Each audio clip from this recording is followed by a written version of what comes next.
welcome back to my channel. Today we are going to learn the development of nervous system. So first let us start with the development of neural tube. The ependymal or the neuroepithelial cells of the neural tube form the neurons and the neuroglia. And here the nervous system is of ectodermal origin, as we already know, on the dorsal amniotic aspect. First we need to know this is the ectoderm. Here lies the amniotic cavity on the dorsal side, and here is the endoderm, which on this side here is the yolk sac cavity. So this is the ectoderm, mesoderm, endoderm. Between the mesoderm, we know there is notochord. So from the ectoderm on the dorsal and amniotic aspect lies the thickening. Here you can see the thickening is formed. This is called the neural plate. This thickened neural plate sides forms the neural crystals along with the neural plate, and then next this neural plate depresses to form the neural groove. Here you can see the depressed area. This is known as neural groove. And this neural and these two edges raise like this, and these two edges fuse together forming the neural tube. In this next picture here you can see the neural tube. So next neural tube, first this is tubular in structure only in the middle areas, and later it continues to be tubular throughout, and it has the anterior and the posterior neuropores. If we take this as straight structure, this is the cross section. So if you take it as a straight section, here you can imagine this is the anterior neuropore and the posterior neuropore. So important to remember about this neuropores is the anterior neuropore closes at the 25th day and the posterior neuropore closes at 27th day. So these are important.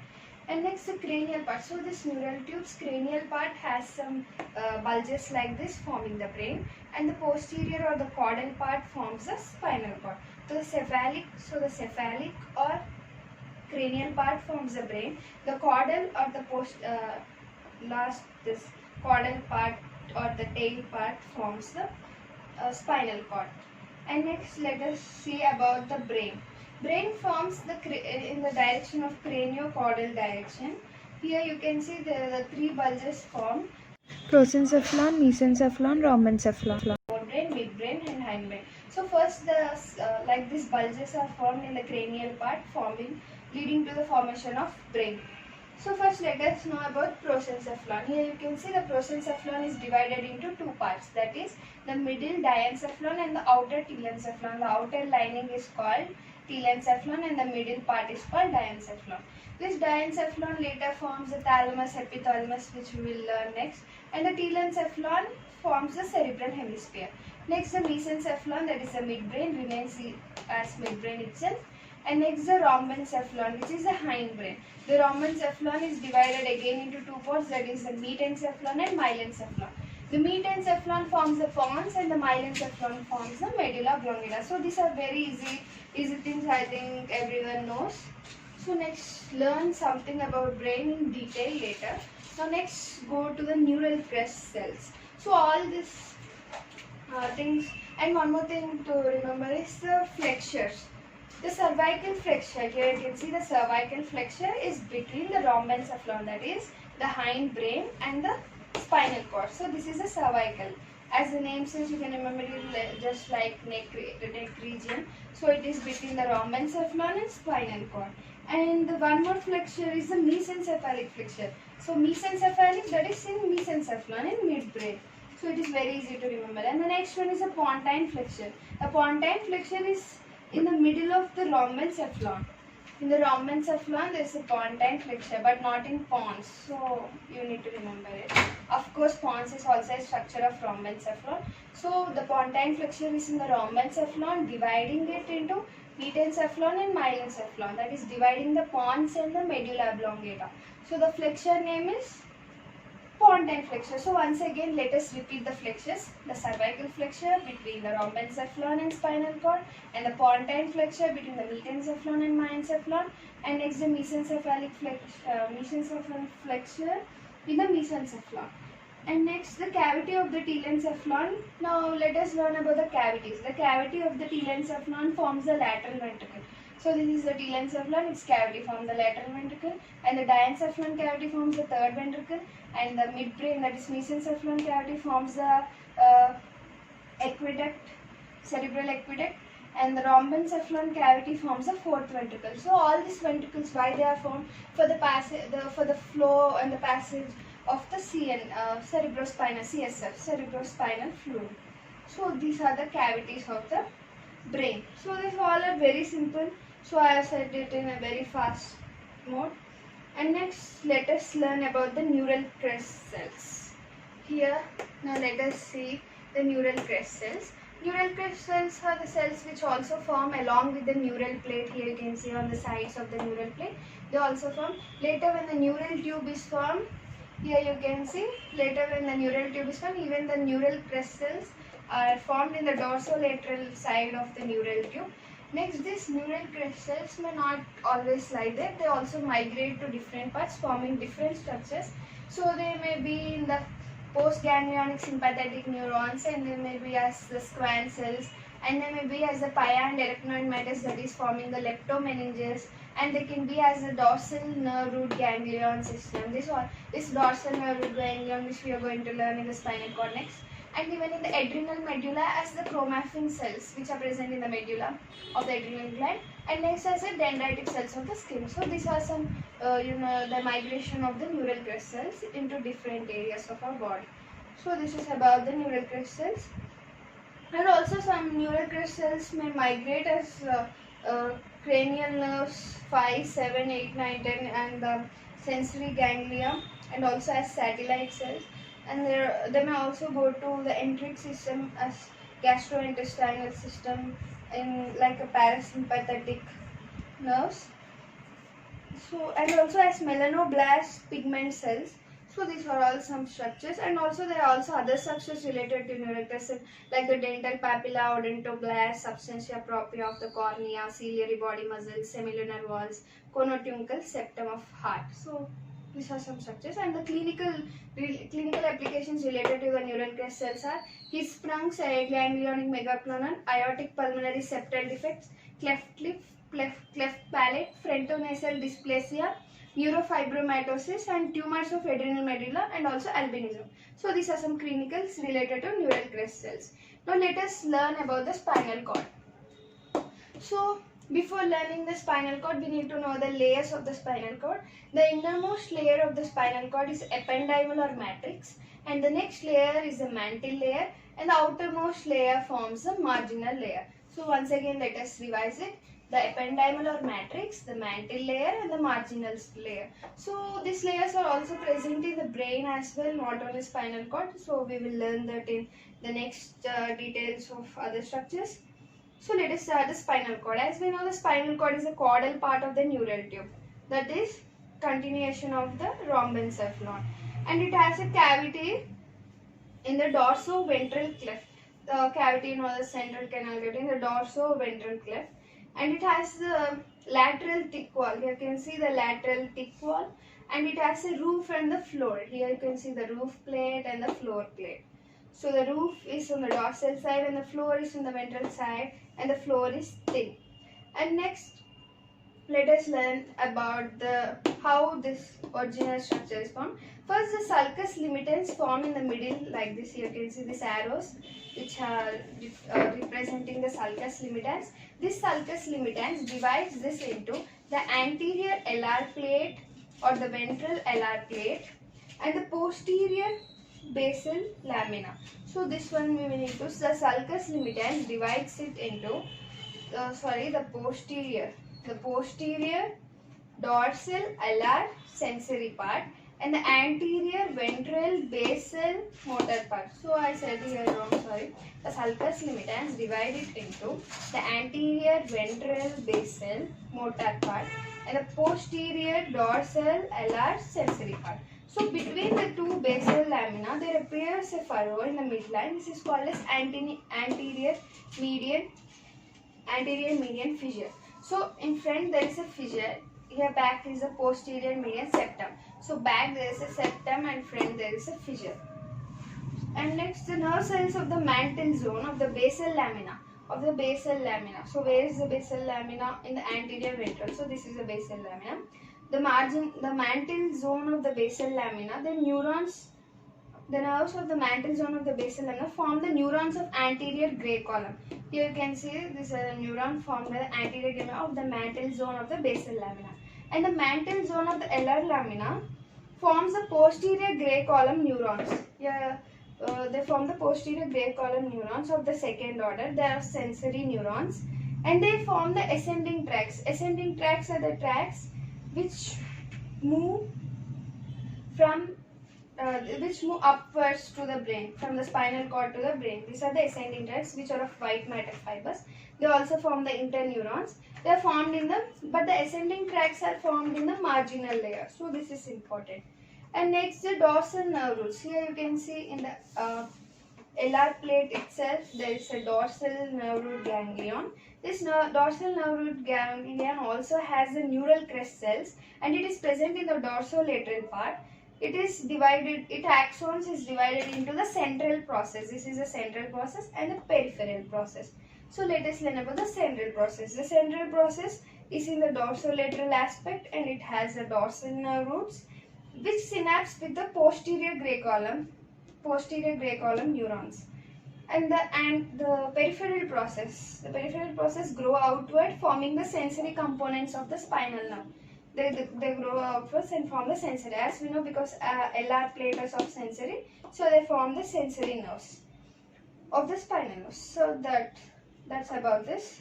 And next, the brain's axon also descend downwards. As I said, the brain's axon descend upwards as ascending tracts. They also descend downwards as descending tracts.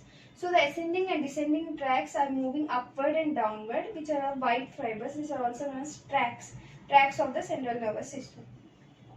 And next, let us know about the spinal cord, where it ends in the humans. The spinal cord ends in the first lumbar vertebrae in adults, but at birth it ends at the lumbar level 3.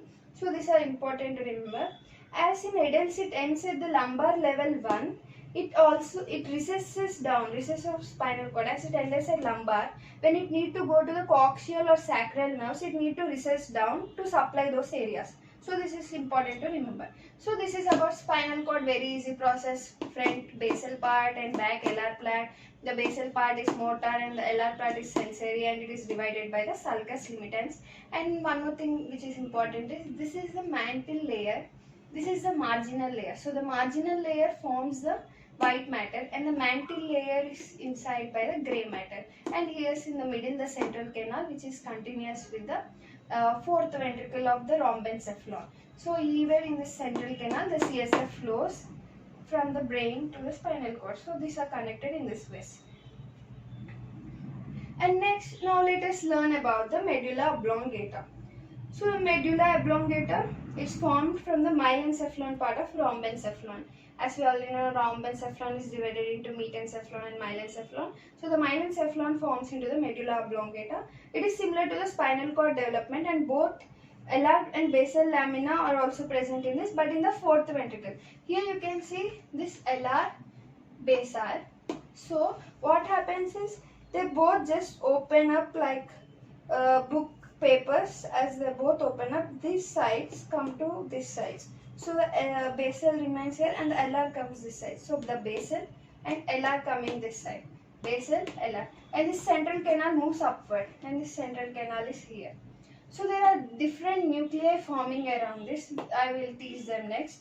And now important is point to remember is, from this alar part some cells migrate front, forming the olivary nucleus. Here you can see this part moving front. This is known as the bulbopontine extension.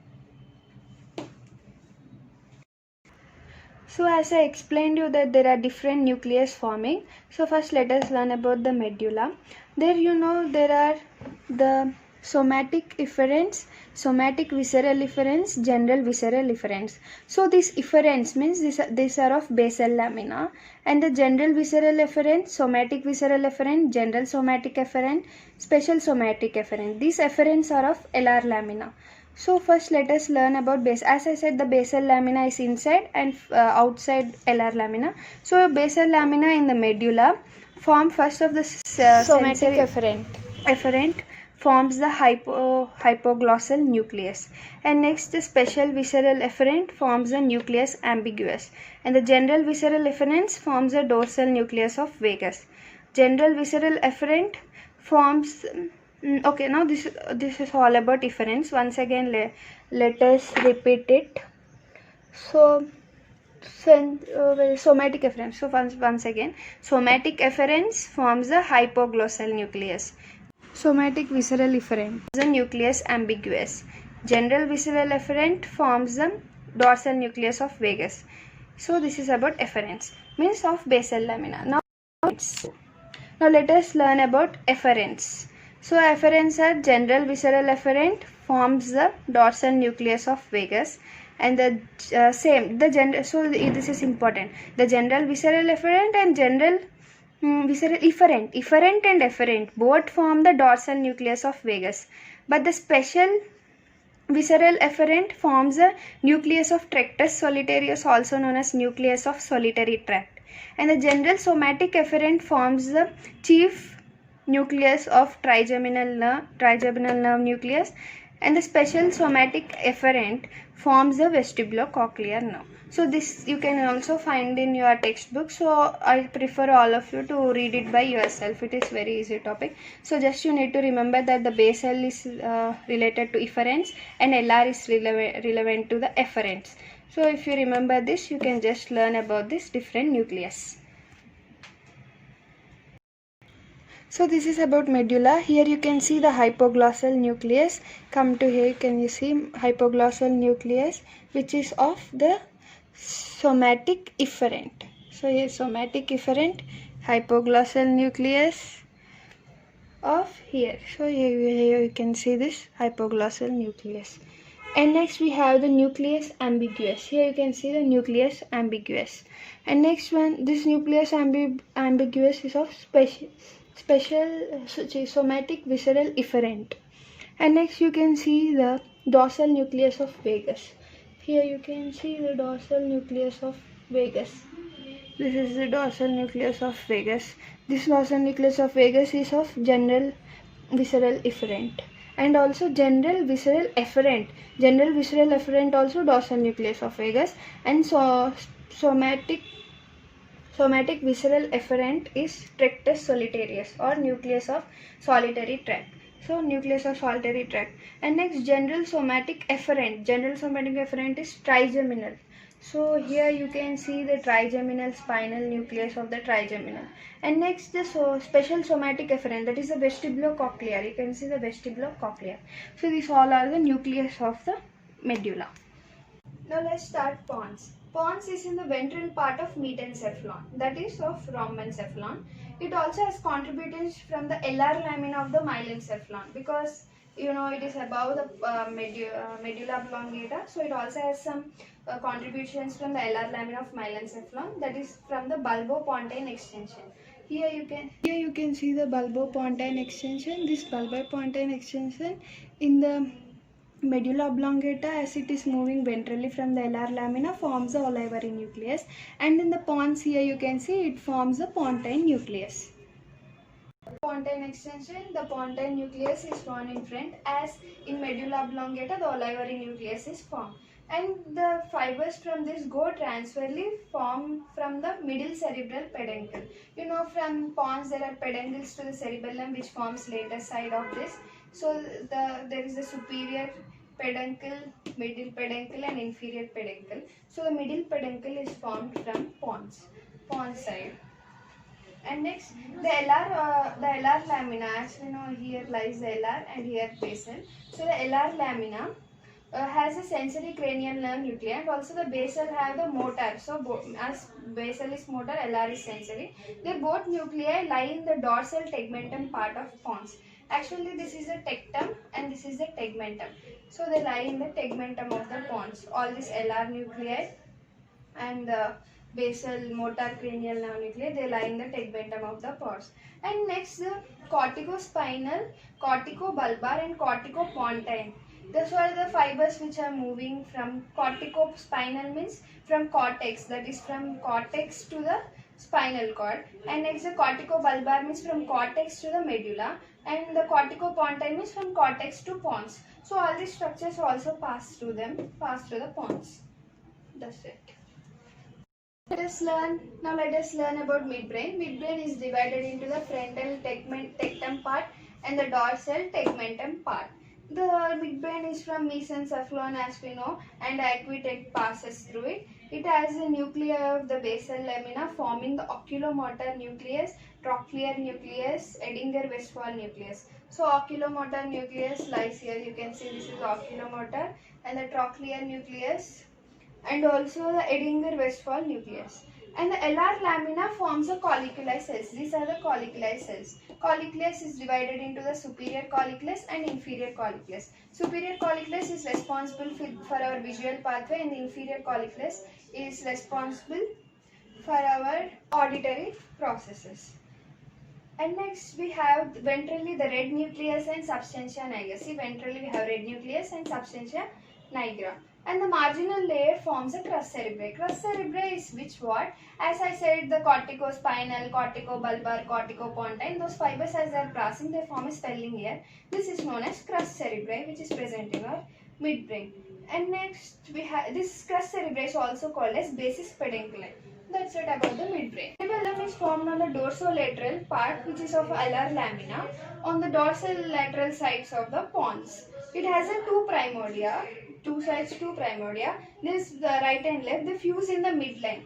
If you think this is pons, on the sides they form and they fuse in the midline. Later lateral lobe vermis can be seen. This is the vermis, and these are the two lateral hemispheres, and this is the pons. So like this, pons on the lateral sides they grow, and in middle the vermis forms later. Next they fuse together. So first the rhombic lip, this size forms like this, and the middle cavity is the fourth ventricle, and this is the roof of the cerebellum. The cerebellum has the extraventricular surface and the intraventricular surface. The extraventricular surface is much larger, and the cells of the mantle migrate to the marginal layer. Mantle cells migrate to the marginal layer, forming the cortex. But some cells do not form the cortex and they remain inside, forming the dentate, emboliform, globose, and the vestibular nucleus. This we can remember as DEF-G, like DEF-G. That is dentate, emboliform, vestibular nucleus, and globose nucleus. And this is about pons. And the intraventricular, this is the intraventricular bulge. This bulge into the fourth ventricle. Here you can see the fourth ventricle, because cerebellum is nothing but the pons cerebellum, which are formed from the metencephalon. So metencephalon and myencephalon has fourth ventricle. So in the intraventricular bulge it has the fourth ventricle. And it has the superior cerebellar peduncle, middle cerebellar peduncle, and inferior cerebellar peduncle. Superior cerebellar peduncle is that the axons growing out of the dentate nucleus. From the dentate nucleus out, this is a superior cerebellar. Mid cerebellar peduncle is axons growing into the cerebellum and into the pontine nuclei. And next, the inferior cerebellar peduncle, the fibers grow into the cerebellum from the spinal cord. So this is about cerebellum. Now let's learn about cerebral hemisphere. It is formed from the telencephalon of the prosencephalon. It has the telencephalon is divided into the corpus striatum and the cerebral cortex. The cerebral cortex is the most lateral, and the corpus striatum is next to the cerebral cortex. The lateral ventricle, as we know, the telencephalon has a lateral ventricle, and the diencephalon has a third ventricle. So the lateral ventricle extends into the temporal lobe. Here you can see the lateral ventricle is extending into the temporal lobe, forming the cavity called as, it is in the C shape, forming a cavity known as inferior horn. And in the occipital lobe, it forms a cavity known as posterior horn. And next, the choroid fissure is formed. This line you can see, this is a choroid fissure which is formed along this C-shaped lateral ventricular cavity. This choroid fissure is in the floor of this groove forms the roof of the third ventricle. The choroid fissure floor of the groove forms the roof of the third ventricle. As you know, this choroid fissure is in the lateral ventricle of the cerebral hemisphere. It also continues in the downwards to the third ventricle, which is in the middle, the diencephalon. So the diencephalon and the telencephalon are continuous by the intraventricular foramen in between. So the CSF can flow from the lateral ventricle to the third ventricle, and even this choroidal fissure and choroidal plexus are also continuous. So now let us learn about choroidal plexus. The choroid fissure plus the pia mater. The pia mater, you know, the meninges covering it, inner pia mater, middle arachnoid mater and outer dura mater. So the pia mater with the choroidal fissure is nothing but forming the tela choroidi. This tela choroidi with the capillaries, blood vessels along with it, forms the choroid plexus. This choroid plexus is useful for the formation of the CSF. It also continues with the third ventricle and also with the down fourth ventricle. All this tela choroidi is useful for the production of the CSF. And next, it's the choroid fissure's original wall is of ependymal cells origin. So the ependymal cells cover whole of the choroidal fissure. This is in the intimate relationship with the third ventricle and also with the lateral ventricle. So this is about the cerebral hemisphere. Now let's start the thalamus, epithalamus, hypothalamus. So as I said, the telencephalon forms the cerebral hemisphere, and in the middle the diencephalon forms this thalamus, epithalamus and hypothalamus. So first the two sulcus are formed, the epithalamic sulci in between the epithalamus and thalamus, and the hypothalamic sulci is between the thalamus and hypothalamus. So the central part between these two sulci, that is this epithalamic sulci, and the central part forms the thalamus. Here you can see the central part forms the thalamus. The mantle layer of the diencephalon multiplication into various nuclei. The mantle layer again into multiplier nuclei, as we already discussed. So the nuclei which are present in the medulla oblongata, all these nuclei also continues with the different parts of the brain, as we discussed, from the general, visceral, somatic. The whole thing is same for everything. Some structures may vary, as in midbrain, the substantia nigra and red nucleus. Okay, let us come back to this. So here you can see the above epithalamic sulcus, the epithalamus forms, and also the habenucular nuclei, and also the pineal body forms, and below the hypothalamic sulcus the hypothalamus forms. So this is very easy. Now let's learn about the corpus striatum. The corpus striatum is formed from the telencephalic vesicle. It is superior and thin. So the telencephalon, as it forms the outer cerebral cortex, and the inner side it forms a slight thickening like structure which is called as corpus striatum, and it is having the basal thick part. Some cells migrate into the marginal layer to form the cerebral cortex, and the remaining cells which does not go into the cortex form, the remaining cells form the corpus striatum. It is divided into the medial and lateral parts. Many growing fibers pass through the corpus striatum and divide it into the deeper and the superior part. The deeper and the superior part.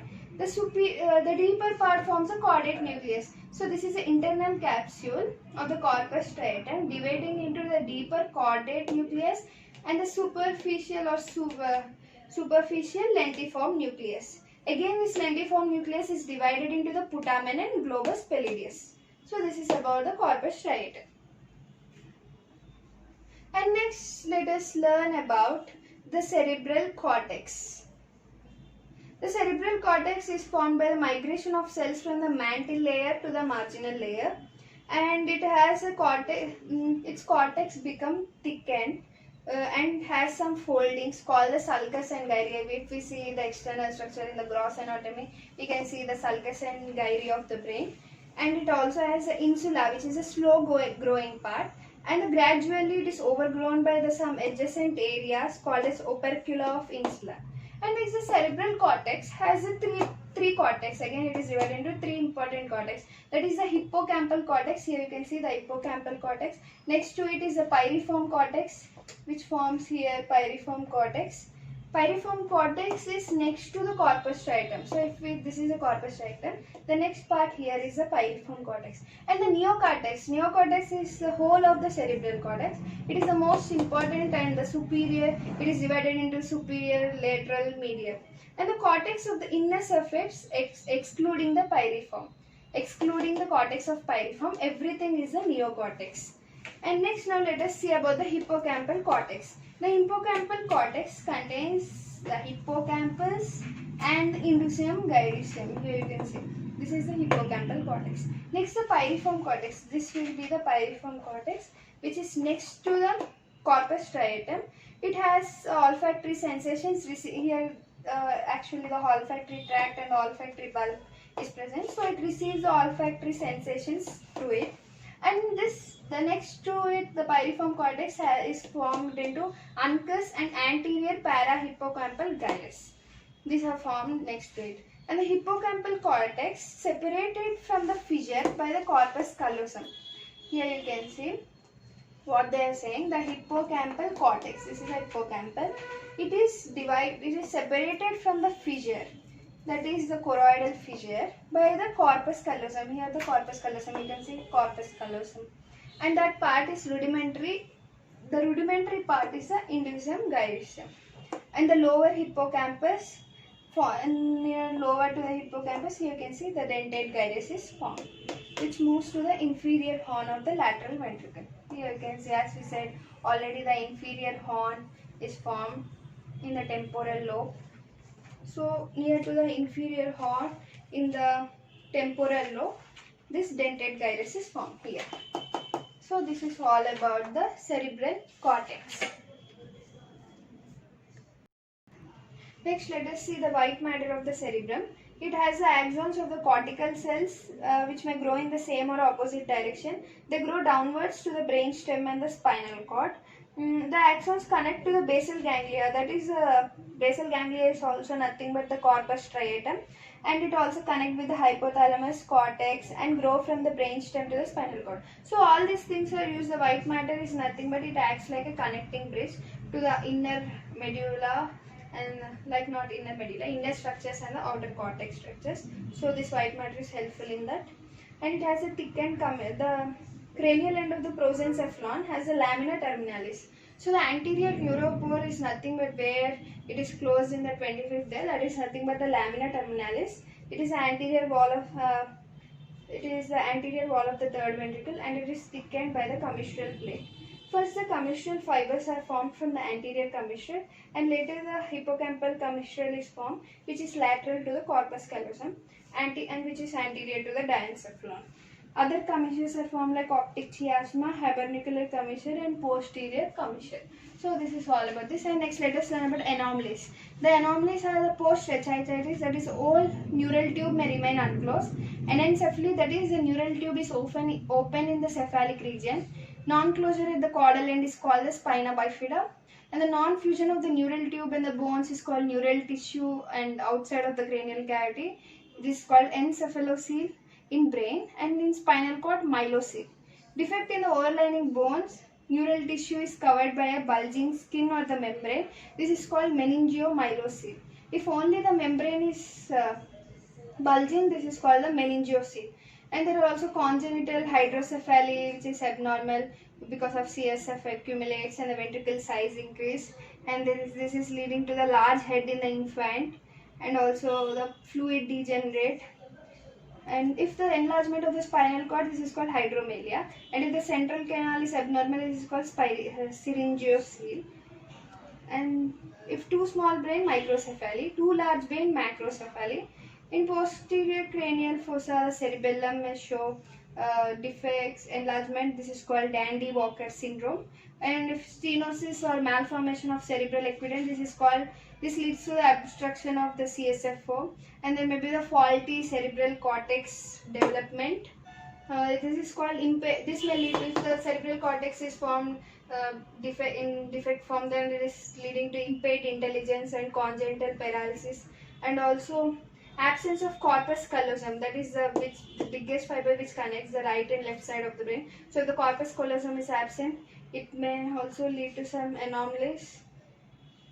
And also if in the meningomyelocele, the tonsil of the cerebrum is displaced caudally to the foramen magnum, leading to the obstruction of the flow of CSF. This is called as hydrocephalus, and it's also called as discardiforme. So this is all about nervous system and its anomalies. I know it is a very huge and some explained process, but it is very easy if you understand. So I hope you like this video. So if you like it, please like, share, subscribe. Thanks.